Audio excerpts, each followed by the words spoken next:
Lepas bersenam, lemak masih dibakar. Betul ke badan kita tetap bakar lemak berjam-jam walaupun kita dah baring atas sofa?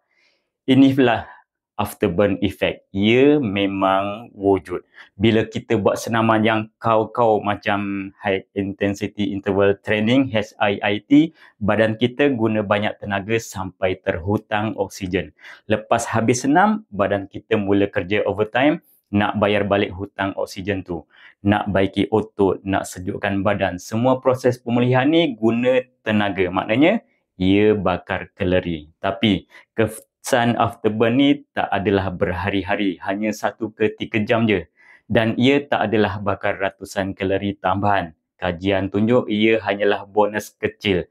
Mungkin tambahan 6 ke 15% je dari kalori yang dibakar masa bersenam sebelumnya.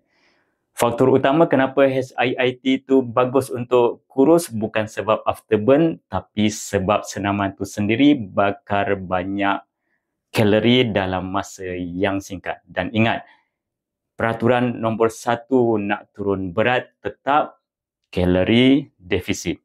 Tak boleh over exercise tapi makan tak jaga. Tak ada afterburn yang boleh lawan diet yang ke laut. Jadi, HIIT tu bagus untuk bakar kalori semasa bersenam. Afterburn effect tu bonus, tapi kunci utama tetap jaga makan. Faham?